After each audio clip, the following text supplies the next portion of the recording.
Hello friends, welcome to polytechnic पाठशाला।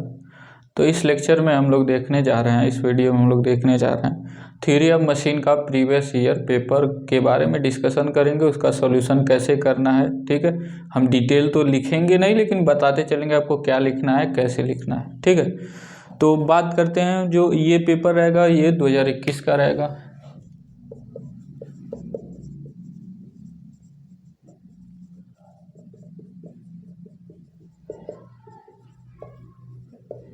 और बता दें आपको, इसके इम्पोर्टेंट क्वेश्चन के बारे में हमने डिटेल वीडियो बनाया हुआ है, ठीक है।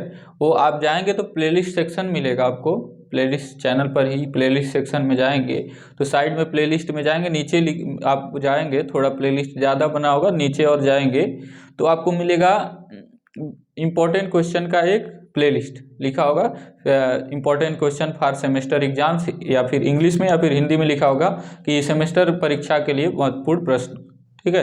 तो उसमें कई सब्जेक्ट मतलब अलग अलग सब्जेक्ट का है, तो उसमें आपको थ्योरी ऑफ मशीन और मशीन डिजाइन का भी मिल जाएगा। तो उसका जो है जाके देख लीजिए, ठीक है ना। वो बहुत इंपॉर्टेंट है, वो क्वेश्चन एक बार आप उन सबको आपने एक बार तैयार कर लिया तो समझ लीजिए आपका एग्जाम बहुत अच्छे से जाएगा, ठीक है। तो चलिए इस पेपर के बारे में हम लोग बात करते हैं। तो थ्योरी ऑफ मशीन्स एक्चुअली में है ये 2021 का पेपर, ठीक है। मार्च में हुआ था 2021 में, एक्चुअली में 2020 में दिसंबर में हो जाना चाहिए, लेकिन कोरोना की वजह से पीछे चला गया था। तो पहला क्वेश्चन जो लिखा है पहले का ए। तो देखिए इसमें जो है टोटल 5 पार्ट रहेंगे, 5 में से हर एक पार्ट से आपको 2-2 क्वेश्चन करने हैं, क्योंकि हर एक पार्ट में 3 क्वेश्चन रहेंगे, ठीक है। तो पहले का एक कह रहा है define the following with one example. Hindi English में बोलते हैं फिर हिंदी में। पहला लिख रहा है काइनेमेटिक लिंक, दूसरा लिख रहा है हायर पेयर। हिंदी में क्या लिख रहा है उसी को, निम्नलिखित की परिभाषा इनके एक एक उदाहरण सहित कीजिए। पहला काइनेमेटिक लिंक, दूसरा हायर पेयर। तो हिंदी में भी देवनागरी लिपि में वो छाप दिया काइनेमेटिक लिंक और हायर पेयर। तो समझ रहे हो ना, हिंदी का यही ऐसे लिखा ही जाता है, ठीक है। मतलब उसका प्रोनाउंसिएशन देवनागरी लिपि में लिख दिया गया, उच्चारण जिसको हिंदी में बोलते हैं, ठीक है। अब देखिए तो काइनेमेटिक लिंक क्या होता है आपको बताया ही है, बहुत डिटेल में बताए हैं, ठीक है। लगभग आपको पहला या दूसरे लेक्चर में हमारे मिल जाएगा। जो बच्चे फ्री में, मतलब फ्री में भी देखना चाहें वो उनको शुरू में ही मिल जाएगा काइनेमेटिक लिंक किसे कहते हैं, ठीक है। और हायर पेयर क्या होता है ये भी बताएं, जब ऐसा पेयर जिसमें दोनों लिंक के बीच, ठीक है ना, क्योंकि काइनेमेटिक पेयर हमेशा 2 लिंक मिलके बनाते हैं, अगर दोनों लिंक के बीच पॉइंट या लाइन कांटेक्ट होता है तो उसे हायर पेयर कहते हैं। और हायर पेयर के लिए सबसे अच्छा एग्जांपल आपका क्या है, कम एंड फॉलो। तो उसको बना दीजिए, आपका बन गया हायर पेयर। और काइनेमेटिक लिंक क्या होता है आपको बताया ही है, ठीक है। अब पहले का बी कह रहा है define structure and machine state how this differ from each other. तो स्ट्रक्चर और मशीन के बारे में आपको बताया भी है, ठीक है। अब जितना जितना बताएं आपको, जितना लिख ना पाए, देखिए ये पेपर क्या हो गया था, पूरी तरह से थ्योरेटिकल हो गया था, ठीक है। इस बार का जो पिछली बार का जो पेपर था आया था आपका थ्योरी ऑफ मशीन का, पूरी तरह से थ्योरेटिकल हो गया था। ऐसा नहीं कि थ्योरी ऑफ मशीन केवल थ्योरी पूछता है, उसमें न्यूमेरिकल भी होते हैं और डेरिवेशन भी होते हैं, लेकिन इसमें न तो कोई अच्छा सा डेरिवेशन था और न ही अपने समझ से लिखना था। आप अपने समझ से कितना क्वेश्चन से समझ पा रहे हैं, ठीक है ना। मेरे हिसाब से तो अगर पढ़ा जाए क्वेश्चन को तो बहुत बड़े बड़े आंसर नहीं होंगे, एक एक क्वेश्चन का लगभग 10 लाइन 15 लाइन में, एक पेज में बहुत जाएगा तो आंसर खत्म हो जाएगा। लेकिन आपको थोड़ा सा बढ़ाना भी होगा, ठीक है। तो आप बढ़ाएंगे एक एडिशनल चीज़ें जोड़ के, हालांकि इतना उस लीक से मत हट जाइएगा, एडिशनल जोड़ने के चक्कर में कुछ भी लिखते जा रहे हैं, उससे रिलेटेड ही लिखिए, ठीक है। जितना बताया गया आपको, जितना पढ़ाया गया उसी कह रहा हूँ। मे भी अगली बार ऐसा ही पेपर हो तो ठीक है, वैसे लिखना है, अदरवाइज ये जरूरी नहीं है, न्यूमेरिकल भी पूछता है, ठीक है ना। तो ऐसा नहीं कि आप बस वैसे ही ले जाएंगे और हो जाएगा काम। केवल ये पिछली बार थ्योरेटिकल दिया था तो आप बस थ्योरी ही तैयार करके जाएं तो फंस भी सकते हैं आप, ठीक है। हालांकि आपके पास बचने का ऑप्शन रहता है, लेकिन अच्छे नंबर नहीं ला पाएंगे। तो बात करते हैं पहले का बी का। पहले का बी लिख रहा है डिफाइन स्ट्रक्चर, अच्छा हो तो गया ये, इसका हिंदी में क्या लिखा गया, स्ट्रक्चर तथा मशीन की परिभाषा कीजिए, ये आपस में एक दूसरे से किस प्रकार भिन्न है समझाइए। आपको बताए थे, एक एक पॉइंट चाहे टेबल बना के लिखिए, चाहे जैसे भी मर्जी वैसे लिखिए। क्या ये मोशन को ट्रांसमिट नहीं कर पाता है जो स्ट्रक्चर होता है, जबकि मशीन क्या करता है, मोशन को ट्रांसमिट करता है। स्ट्रक्चर में केवल स्ट्रेनिंग एक्शन होता है, ये बलों को बस सहता है, उसमें स्ट्रेन उत्पन्न होते हैं, यानी प्रतिबल उत्पन्न होते हैं, जबकि मशीन में जो है मोशन, एक जगह से दूसरी जगह मोशन ट्रांसमिट होता है। ठीक है, बलों को, वो बल और मोशन को दोनों को ट्रांसमिट करता है। ये सब चीज़ें हैं। मोशन में जानते हैं काइनेमेटिक, कोई भी लिंक जो होता है मोशन नहीं करता है स्ट्रक्चर में, इसका डिग्री ऑफ फ्रीडम 0 होता है, मशीन का डिग्री ऑफ फ्रीडम 0 नहीं होता है। ठीक है, अब पहले का सी क्या है देखते हैं। पहले का सी कह रहा है compare the advantages of A gear drive with belt drive. तो गियर ड्राइव और बेल्ट ड्राइव के एडवांटेजेस को कंपेयर करना है। ठीक है, तो गियर ड्राइव और बेल्ट ड्राइव में क्या अंतर है। ठीक है, गियर ड्राइव बेल्ट ड्राइव से कैसे डिफरेंट है, तो आप क्या करिए, पहले बेल्ट ड्राइव गियर ड्राइव को बना दीजिए। पहले क्या होता है बेल्ट ड्राइव, क्या होता है गियर ड्राइव, पहले बताइए तो सही। तो पहले उसको बता दीजिए कि बेल्ट ड्राइव किसे कहते हैं, गियर ड्राइव किसे कहते हैं। अब उसके बाद बताइए बेल्ट ड्राइव में क्यों दूर दूर शाफ्ट होते हैं, तब भी जो है क्या कह रहा है, compare the advantages of gear drive with belt drive. तो गियर ड्राइव का बेल्ट ड्राइव से एडवांटेज करना है, तो इसमें कांस्टेंट वेलोसिटी रेशियो ट्रांसमिट हो पाता है। ठीक है ना, स्लिप नहीं होता है जबकि बेल्ट में स्लिप होता है, क्रिप नहीं होता गियर में जबकि बेल्ट में क्रिप होता है। ठीक है, इसमें यूनिफॉर्म मोशन ट्रांसमिट होता है, ज़्यादा पावर ट्रांसमिट हो सकता है। ठीक है, और ये सब चीज़ें हैं, यही सब। तो एडवांटेजेस डिसएडवांटेज बेल्ट ड्राइव के भी, मतलब इन दोनों में है भाई, एडवांटेज दोनों का है, डिसएडवांटेज दोनों का है। तो जो पूछा है वही लिखिएगा, गियर ड्राइव का बेल्ट ड्राइव के तुलना में क्या एडवांटेज है।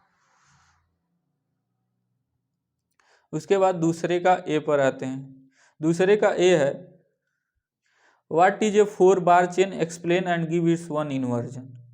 तो 4 बार चेन किसे कहते हैं, आपको बहुत अच्छे से पता है, जिसमें 4 जो होते हैं, 4 जब लिंक एक क्वाड्रिलेटरल फॉर्म में, एक चतुर्भुज के रूप में 4 पिन ज्वाइंट्स द्वारा, यानी 4 लोअर पेयर द्वारा, टर्निंग पेयर द्वारा जुड़े होते हैं, तो उसे हम लोग क्या बोलते हैं, उसे हम लोग क्या बोलते हैं, 4 बार चेन बोलते हैं। ठीक है, अब 4 बार चेन के जब एक लिंक को फिक्स कर दिया जाता है, ठीक है, 4 बार चेन के जब एक लिंक को फिक्स कर दिया जाता है, तो उसे एक मैकेनिज्म मिलता है, जिसका वो मैकेनिज्म एक उसका इन्वर्जन भी कहलाएगा। कोई भी एक इन्वर्जन आपको लिखना है, तो ये क्या हो गया, उसका जब मैकेनिज्म के एक लिंक को फिक्स कर देते हैं तो उसका इन्वर्जन मिलता है। ठीक है, तो इस तरह से इन्वर्जन मिलता है, जिसमें ये क्या होता है, ये पूरी तरह से रोटेट करता है, तो इसलिए इसको हम क्या बोलते हैं, क्रैंक बोलते हैं। और ये कपलर होता है, कपलर ये होता है, कपलर या कनेक्टिंग रॉड, और ये होता है लीवर या रोकर। अब ये सब एक एक करके क्या मोशन करते हैं आप पूरा डिस्क्राइब कर सकते हैं। ठीक है, सब बताए हुए, तो वही चीज़ लिखना, एक इन्वर्जन, या फिर इसको और बढ़ाना चाहते हैं तो एक और इन्वर्जन, कोई एप्लीकेशन बना दीजिए, जैसे बीम इंजन हो गया। ठीक है, हालांकि ये भी क्या है, इन्वर्जन ही है, क्योंकि जब किसी लिंक को फिक्स करते हैं, देखिए शुरू में लिखा है चेन बताइए, तो 4 बार चेन का मतलब वही हो गया, 4 जो है ऐसे जुड़े हुए। जब एक लिंक को फिक्स करते हैं तो मैकेनिज्म मिलता है, डिफरेंट डिफरेंट लिंक्स फिक्स करके आपको डिफरेंट डिफरेंट मैकेनिज्म मिलते हैं, उन्हीं को तो इन्वर्जन हम बोलते हैं। ठीक है, तो ये हो। अब जो है नेक्स्ट क्वेश्चन पर आते हैं। तो दूसरे का बी करते हैं, explain what do you understand by, पहला स्लिप एंड दूसरा क्रिप इन बेल्ट। ठीक है, तो दूसरे का इसमें लिखा है एक्सप्लेन कीजिए बेल्ट ड्राइव में स्लिप और क्रिप से क्या अभिप्राय है। ठीक है, तो स्लिप और क्रिप से क्या मतलब है आपको लिखना है। ठीक है, और हिंदी में लिखा है समझाइए पुलियों पर क्राउनिंग क्यों की जाती है। ठीक है, ऐसा भी लिखा है, लेकिन इंग्लिश वाले में नहीं लिखा है, तो पहले स्लिप और क्रीप आपको बताए ही हैं, ठीक है, और उसका इफेक्ट क्या है फार्मूला भी बताए हैं। तो उसका स्लिप और क्रीप लिखिए पहले, स्लिप किसको कहते हैं, क्रीप किसको कहते हैं, उसमें जो फार्मूले हैं उनको लिखिए, ठीक है ना। स्लिप वाले में टोटल स्लिप वाले में टोटल स्लिप का फार्मूला क्या होता है, S1 + S2 minus 0.01 S1 S2, यही होता था। तो इसको डेराइव कर दीजिए या लिख दीजिए। और मेनली वेलोसिटी रेशियो पर क्या इम्पैक्ट पड़ता है, क्या फर्क पड़ता है, ये बताना जरूरी होगा, ठीक है। और क्रीप में भी क्या वेलोसिटी रेशियो पर फर्क पड़ता है, ये सब फार्मूले आपको बताए हुए हैं, ठीक है। तो नोट्स में भी आपको मिल जाएगा, सिंपली नोट्स पढ़ के भी आप क्या कर सकते हैं इन चीज़ों को।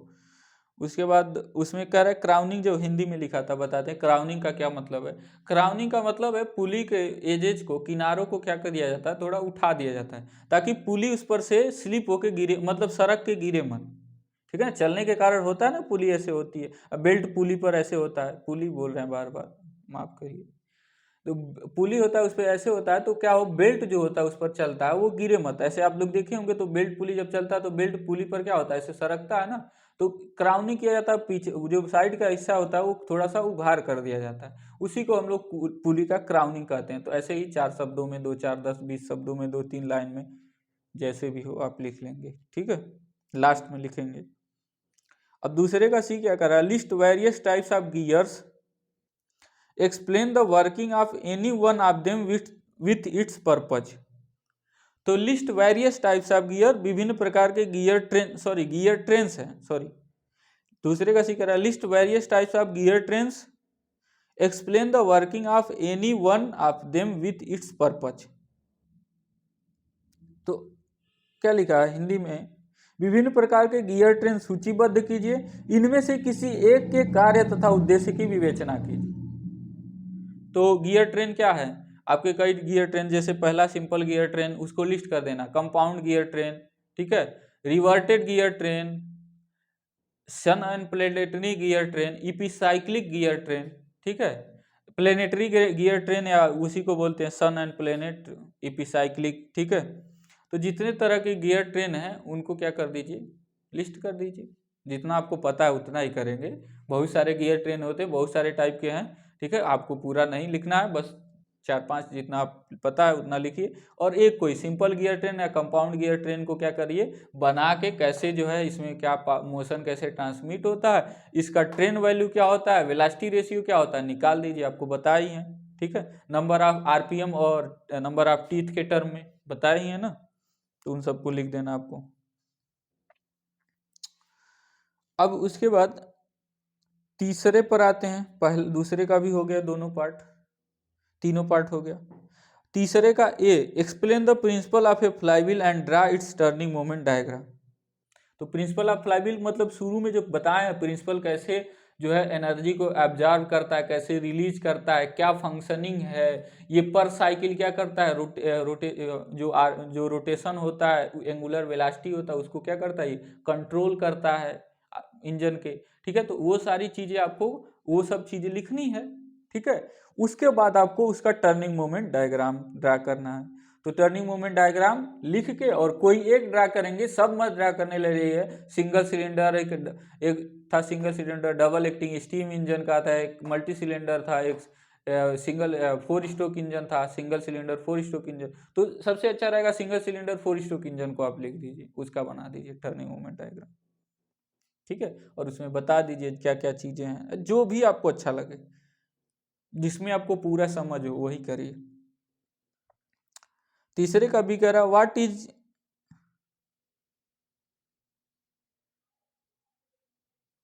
ठीक है, तो तीसरे का हो गया।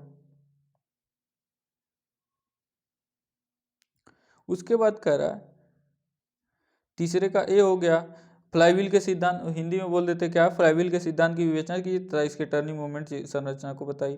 तो वो बात वही हो गया। तीसरे का भी कह रहा what is mean by HP, horse power का क्या मतलब है, mention its formula and describe the various terms and their units in this formula, ठीक है। तो हिंदी में क्या लिखा है, अश्वशक्ति से क्या अभिप्राय है, इसका फार्मूला लिखिए, इस फार्मूले से विभिन्न शब्दावली तथा इनके इकाइयों का विवेचना कीजिए। तो ये पूरा out of the box question था, है ना, ऐसा कुछ पढ़ाया नहीं जाता हार्स पावर का क्या मतलब होता है ये सब। तो आप लोग बस जानते हैं हार्स पावर का क्या मतलब है, पावर से रिलेटेड है। तो आप चाहें तो मशीन डिजाइन वाला पूरा क्या कर सकते हैं, डेरिवेशन कर सकते हैं, उसमें फाइनली जो पावर आ रहा था उसको हार्स पावर में कन्वर्ट कर दीजिए, ठीक है। या फिर जैसे आपको सही लगे वैसे आप इसको लिखिए, आउट ऑफ द बॉक्स था एकदम क्वेश्चन। इसका फार्मूला लिखिए, फार्मूला आपको बता मतलब पता है कैसे लिखना है। इस फार्मूले में विभिन्न शब्दावली तथा इनके इकाइयों की विवेचना कीजिए, ठीक है ना। तो जो फार्मूला वही मशीन डिजाइन में आप पढ़े हैं उसी को लिखना है, उसी को करिए, वही होगा और कुछ नहीं है, ठीक है। अब उसके बाद बात किया जा रहा है तीसरे का सी, गवर्नर तथा फ्लाईव्हील में अंतर समझाइए, इनमें से प्रत्येक का कहाँ उपयोग किया जाता है समझाइए। तो इंग्लिश में क्या है, explain difference between a governor and flywheel, where do each one of these are used, explain. तो अब दिक्कत यह है कि गवर्नर आपके सिलेबस में है नहीं और इसमें पूछ दिया, तो बता देते हैं आपको गवर्नर और फ्लाईव्हील में क्या अंतर है एक्चुअली में। तो गवर्नर क्या होता है, जैसे जब किसी इंजन पे लोड कम या अधिक होता है, तो आप जानते हैं ना कि उसका जब लोड कम या अधिक होगा तो उसका स्पीड भी कम या अधिक होगा, उसी के अकॉर्डिंग जब लोड बढ़ेगा तो स्पीड कम होगा, अब लोड घटेगा तो स्पीड ज़्यादा होगा। तो आप चाहते हैं अगर स्पीड उसका कांस्टेंट बना रहे तो उसके लिए आपको फ्यूल की सप्लाई जो होगी वो रेगुलेट करनी पड़ेगी। तो वही काम जो है गवर्नर करता है, यानी गवर्नर क्या करता है कि एवरेज ड्यूरेशन में एक आरपीएम को क्या करता है, एक तरह से कांस्टेंट बनाए रखने का प्रयास करता है। जब किसी रेंज में, मतलब कोई रेंज आप डिफाइन कर लेंगे, अब उससे रेंज से जब ज़्यादा स्पीड आरपीएम आपका बढ़ता है घटता है तो उसको कंट्रोल करने का प्रयास करता है, जैसे अभी अब बताए हैं, ठीक है ना। तो ये क्या है, एक तरह से एक कई साइकिल में कंट्रोल करता है मशीन के आरपीएम को। लेकिन फ्लाईव्हील को आपको बताए थे हर साइकिल में ये इंजन के एंगुलर वेलोसिटी को कंट्रोल करता है, हर साइकिल में चाहता है कि एकदम कांस्टेंट एंगुलर वेलोसिटी वो दे, ठीक है। तो ये अंतर होता है फ्लाईव्हील के बारे में, तो आप जानते हैं, गवर्नर के बारे में हमने बता दिया क्या उसमें डिफरेंस है फ्लाईव्हील से। अब कह रहे हैं where do each one of the these are used, कहाँ पे यूज किए जाते हैं। तो फ्लाईव्हील कहाँ पे यूज किया जाता है, फ्लाईव्हील पता है ये आईसी इंजन में ये भी यूज किया जाता है, और गवर्नर भी आईसी इंजन में ही यूज किया जाता है, स्टीम इंजन में भी यूज किया जाता है। तो गवर्नर मेनली क्या होता है, सप्लाई को, फ्यूल के सप्लाई को कंट्रोल करता है, ठीक है उसमें। और वो डिपेंड करता है जब आरपीएम इस इंजन पर लोड घटता या बढ़ता है उसके अनुसार फ्यूल के सप्लाई को कम अधिक करता है, ताकि स्पीड आपका, आरपीएम आपका कांस्टेंट बना रहे, ठीक है।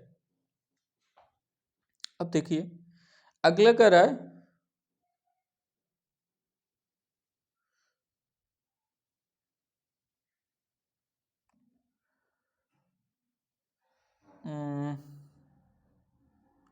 अब कह रहा है फोर्थ वाले पर आते हैं, चौथे का ए।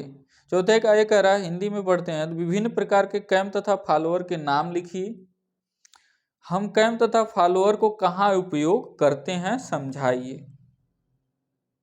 इंग्लिश में क्या लिखा है, enumerate various types of cams and follower, where do we use cam and follower, explain. तो सबसे पहले आप जो कैंप एंड फॉलोअर हैं उनको लिख दीजिए, लिस्ट बना दीजिए, सबको डिस्क्राइब नहीं करना है। और जो शुरू में हम बताए थे एक्चुअली में कैंप एंड फॉलोअर का क्या यूज होता है उसको लास्ट में लिखना है आपको, ठीक है। तो उसको लिखिए, कैंप एंड फॉलोअर का क्या मतलब है, क्या यूज है, आपको बताए हैं, एक तरह के मोशन को दूसरे तरह के मोशन में कन्वर्ट करता है, और जो बहुत कॉम्प्लिकेटेड मोशन भी होते हैं उनको भी ये कन्वर्ट कर सकता है। इसमें तीन चीज़ें होती है, एक ड्राइवर, एक फॉलोअर और एक गाइड या फ्रेम।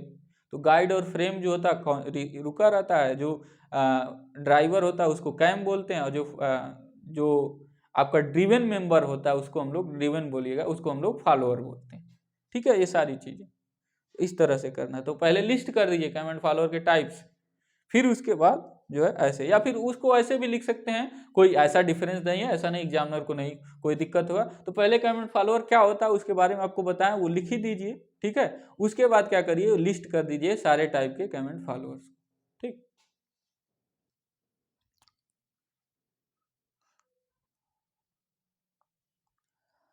अब चौथे का ए हो गया, चौथे का बी देखते हैं। कह रहा सिंपल हार्मोनिक मोशन पर संक्षिप्त टिप्पणी लिखिए, इसका एक व्यवहारिक उदाहरण दीजिए, ठीक है। तो सिंपल हार्मोनिक मोशन क्या होता है, इस पर संक्षिप्त टिप्पणी लिखिए, इसका एक उदाहरण दीजिए।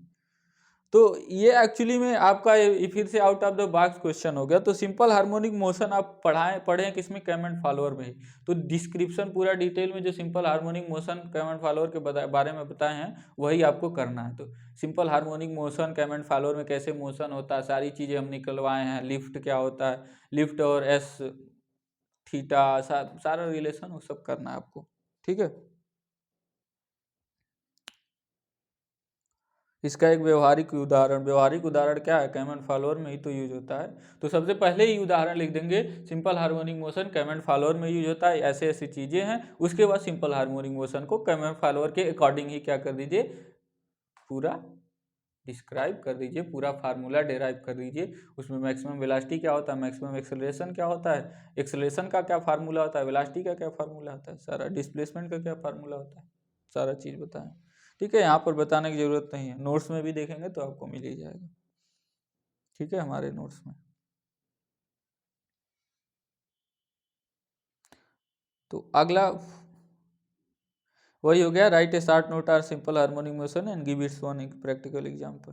अब चौथे का सी जो देखते हैं, कह रहा है घूर्णित यानी कि रोटेटिंग मास को संतुलन करना क्यों आवश्यक है। समझाइए कि यदि घूर्णित मास को बैलेंस न किया जाए तो रोटेटिंग एलिमेंट पर क्या प्रभाव होगा।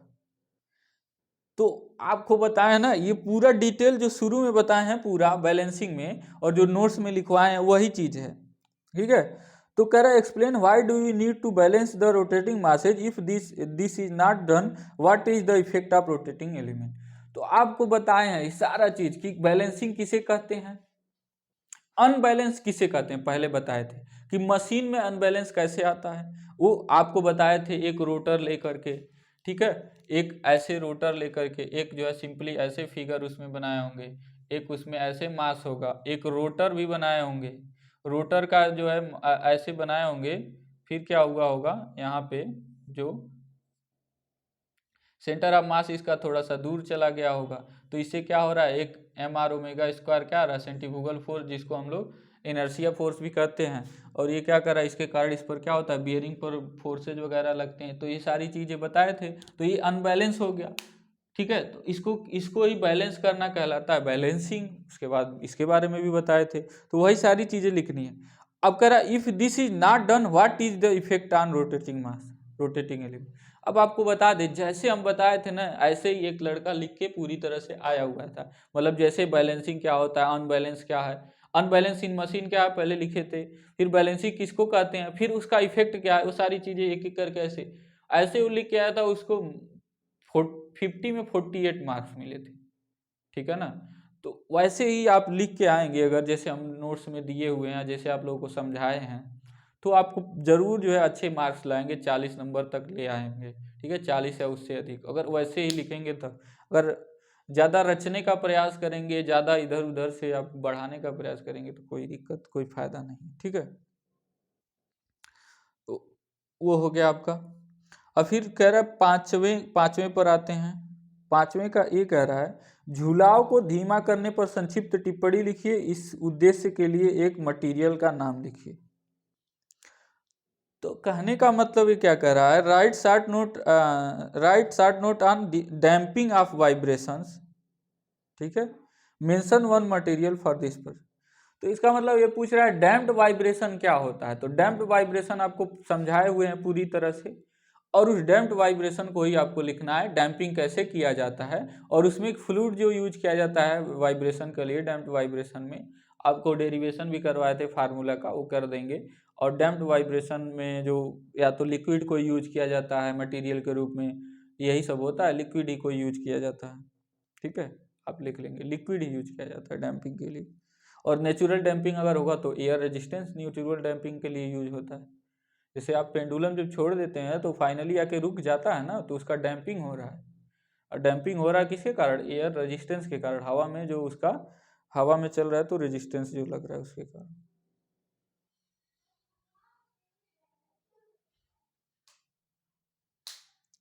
अब देखिए पांचवें का ए हो गया। पांचवें का बी कह रहा है मशीनों में जायरोस्कोपिक प्रभाव पर संक्षिप्त टिप्पणी लिखिए। तो 5वें का बी है, right a short note on gyroscopic effect in machines. Machine पर जो जायरोस्कोपिक इफेक्ट आता है उसके बारे में उस पर संक्षिप्त टिप्पणी लिखिए। ठीक है, तो जायरोस्कोपिक इफेक्ट क्या होता है पूरी डिटेल में जो शुरू में जो बताया है, शुरू में जो नोट्स में है वही पूरा आपको लिखना है। ठीक है ना, ज़्यादा डिटेल में नहीं पूछा है जायरोस्कोपिक इफेक्ट, जायरोस्कोप का क्या मतलब है, उसमें जो है क्या जायरोस्कोप का फार्मूला वगैरह नहीं पूछा है, बस शुरू में जो आपको बताया जायरोस्कोपिक इफेक्ट का मतलब क्या होता है वही मतलब आपको लिखना है वहाँ पे। ठीक है, और वहाँ पे अगर एक्सक्लेमेशन वगैरह जो भी आपको जितना लगेगा आपको उतना लिखिएगा। हालांकि इसमें मतलब ऐसे क्वेश्चन आएंगे तो लिखेंगे, ये थोड़ी है कि इसमें जो है आपको यही क्वेश्चन अगले साल भी आएंगे, लेकिन कुछ क्वेश्चन आ ही जाते हैं, रिपीट हो ही जाते हैं। ठीक है, तो 5वें का सी कह रहा है निम्नलिखित पर संक्षेप में लिखिए। पहला चेन ड्राइव, दूसरा क्रॉस बेल्ट ड्राइव। तो चेन ड्राइव के बारे में आपको लिखना है। चेन ड्राइव क्या होता है, चेन ड्राइव बना देंगे ऐसे दांता बना के चेन लगा देंगे, और चेन ड्राइव का मतलब क्या, पावर ट्रांसमिशन ही होता है, और क्या क्या होता है, क्यों मतलब क्योंकि क्यों ऐसा किया जाता है, चेन क्यों लगाया जाता है, हाई पावर ट्रांसमिशन के लिए, टार्क हाई ट्रांसमिशन के लिए। ठीक है, और वेलोसिटी रेशियो जो है कम ना हो, स्लिपिंग के कारण वेलोसिटी लॉस ना हो, क्योंकि ये देख क्या होता है दूर दूर जब दो शाफ्ट होते हैं तो उन्हीं में यूज किया जाता है, और जब दूर दूर शाफ्ट होते हैं उनमें यूज किया जाता है, तो ये है कि वहाँ पे अगर बेल्ट आप लगाएंगे तो बेल्ट स्लिप भी होता है, लेकिन जब चेन और चेन ड्राइव लगाते हैं तो स्लिपिंग नहीं होता है। तो वही चीज़ है, चेन ड्राइव क्या होता है वो बताना है। उसके बाद जो है दूसरा बताना है क्रॉस बेल्ट ड्राइव क्या होता है। तो क्रॉस बेल्ट ड्राइव आपको बताया ही है, ठीक है, आप पढ़े ही हैं, तो क्रॉस बेल्ट ड्राइव के बारे में लिख देंगे। जब ऐसे जो है आपका यूज किया जाता है, बेल्ट को ऐसे यूज किया जाता है तो इसको क्रॉस बेल्ट ड्राइव कहते हैं। आप और अगर अच्छा बनाते हैं तो इसके लिए वेलोसिटी रेशियो का फार्मूला डिराइव कर दीजिए, बताए हैं वेलोसिटी रेशियो। इसके लिए कोई भी फार्मूला मतलब वेलोसिटी रेशियो का फार्मूला नीचे लिख दीजिए। ठीक है, अगर इसका आरपीएम N1 है और इसका डायमीटर D1 है, इसका आरपीएम N2 है, डायमीटर D2 है, तो वेलोसिटी रेशियो का फार्मूला लिखते हैं। ठीक है, तो इस तरह से ये पूरा आपका कंप्लीट हो जाता है ये पेपर। तो पूरा पेपर जो था पिछली बार का थ्योरी ऑफ मशीन का, वो पूरी तरह से क्या हो गया, पूरी तरह से थ्योरी बेस्ड हो गया। तो हम ये कहेंगे कि थ्योरी तो आप अपना अच्छे से तैयार रखिए ही, साथ में जो जिन जिन चीज़ों में आप सिलेबस में जाइए और जिस पर लिखा है simple numerical simple numerical simple numerical, उस उन टॉपिक के आप सिंपल सिंपल न्यूमेरिकल कर लीजिए, ताकि अगर आए तो आपसे छूटे ना। ठीक है, और हम करवाए भी हैं, तो जो जैसा जैसा न्यूमेरिकल करवाएं वो तरह का आप जरूर कर लीजिएगा। ठीक है, इंपॉर्टेंट है। आपको थोड़ा सा वेलोसिटी रेशियो पर हमसे जो है टाइम की वजह से नहीं हो पाया था, तो वेलोसिटी रेशियो पर भी सिंपल सिंपल आप न्यूमेरिकल होंगे आपके बुक्स में, वो कर लीजिएगा। ठीक है, अगर किसी को दिक्कत आएगा तो हमसे जो है हमारे पर मैसेज कर देगा, हम उसको बता देंगे। ठीक है, फ़ोन पे बता देंगे कि कैसे कैसे उस सवाल को करना है। ठीक है, जो पावर ट्रांसमिशन में सवाल है, मेनली पावर ट्रांसमिशन में सवाल जो है वो किस पर है, आपका बेल्ट ड्राइव पर ही है, और उसमें भी वेलोसिटी रेशियो पर, स्लिप और क्रीप पर ही है। ठीक है, वेलोसिटी रेशियो क्या होता है और स्लिप और क्रीप पर ही न्यूमेरिकल है, बाकी किसी चीज़ पर न्यूमेरिकल नहीं है आपके सिलेबस में। ठीक है, मतलब पावर ट्रांसमिशन में बात कर रहे हैं उस चैप्टर में, बाकी चैप्टर्स में तो न्यूमेरिकल है ही, उनको करना ही है, आप लोग करेंगे ही। ठीक है, तो बस रहने देते हैं आज के लिए, क्या ही अब पूरी बात, पूरे पेपर तो डिस्कशन हो ही गया पूरे पेपर में, और लिखना कैसे है आपको एक एक क्वेश्चन हम बता ही दिए। ठीक है, एक बार फिर से रिवाइंड करके इस वीडियो को देख लीजिएगा आप जो है, तो जो है पूरी बात आपको अगर एक बार में नहीं समझ में आई, पूरी बात समझ में आ जाएगी हम कैसे कह रहे हैं, क्या क्या लिखना है। ठीक है, तो मिलते हैं आपसे बाद में, थैंक यू।